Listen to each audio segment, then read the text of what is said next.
In the past, when I would see influencers living the life that I want to live, I would get envious, but also kind of angry, annoyed, and frustrated.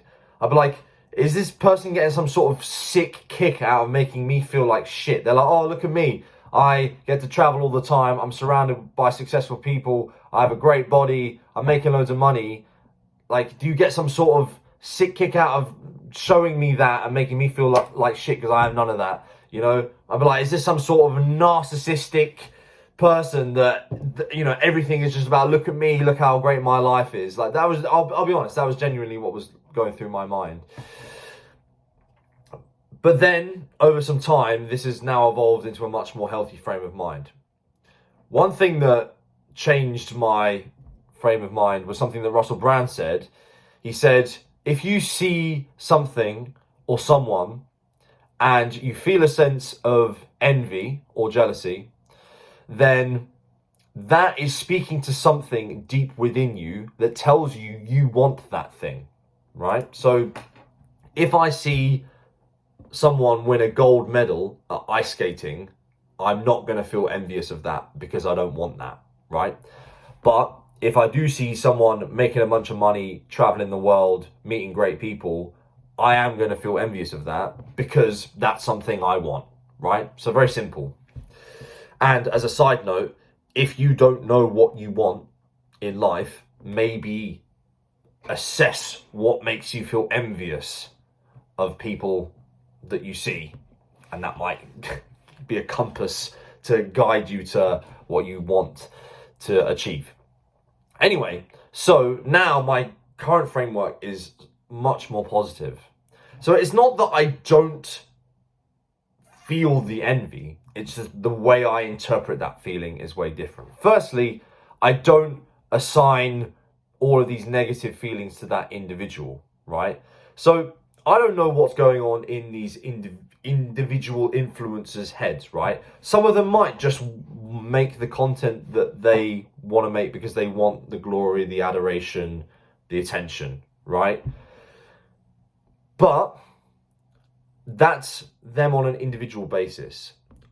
I've started to assess them now much more on the collective. Once I stopped seeing them as an individual and seeing, you know, say for example on the Instagram Explore page, thousands of people in fantastic condition, this then starts to show me that, firstly, it depersonalizes it, but secondly, it shows me this isn't just like one person on the front of a magazine like you might see 40 years ago. You're like, oh, right, I bet he's this, I bet he's that, I bet blah, blah, blah, blah. You start making excuses. Once you see it's an overwhelming amount of people, then all the excuses just have to go to die.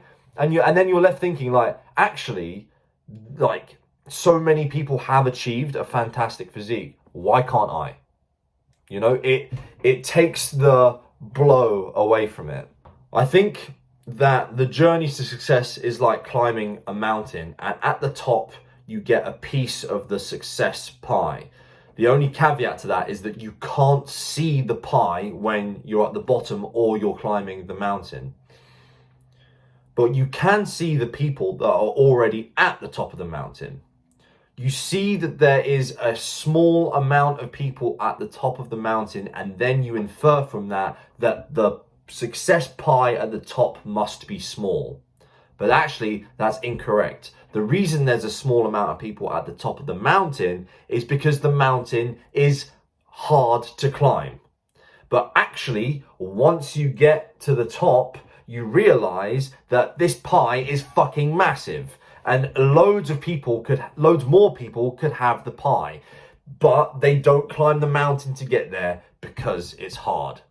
And I think that, firstly, when people get to the top and they see how big the pie is, they're like, fuck, there is no shortage, there is a complete abundance of pie here. Why not? Let's have more people join the party, more people come up the mountain. Yes, it's hard, but this is why they make the content that they do, and they get fulfillment from that, because if you make it up to the top of the mountain, you get to eat pie with more people. That is the reward. But also as well, the benefit to that is that the more people that make it to the top of the mountain, and the more people that you see eating the pie, the more people at the bottom of the mountain will see a larger number of people at the top, and then because the number gets bigger and bigger and bigger, they realize actually the pie might not be so small. The pie might be bigger. So there's a benefit to, once you've got your success, bringing more people up there, because you're starting a movement, you're encouraging more people. And surely if you want to live in a better world, that means that there are more successful people in that world, right?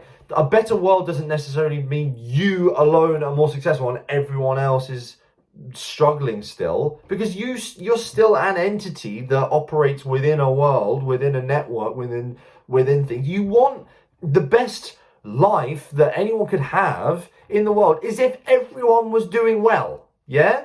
Obviously to varying degrees, but if everyone was doing pretty well and was happy with their lives, wouldn't the world be fantastic? Like, that would be a good thing for everyone, that everyone else is prospering.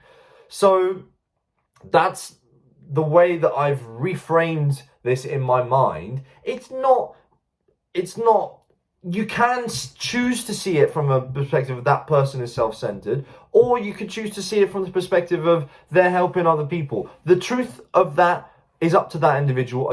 You never know what's going on inside that person's head. But for me, as someone that would like to be successful, would like to fulfill my childhood dream of actually eventually one day having an audience and a following and stuff like that, when I see it from that perspective, it's like, no, you're not a bad person for wanting that. You are allowed to want freedom, not only for yourself, but for the people around you, to bring that up. But as soon as I reframe that, I was like, okay, right, like these feelings, this envy that we were talking about earlier, it's not a bad thing. It's a good thing. It's your internal compass trying to, like, tell you this is who you want to be, this is where you want to go and fucking do it.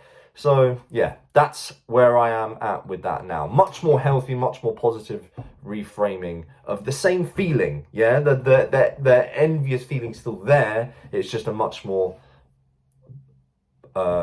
adjusted view on it.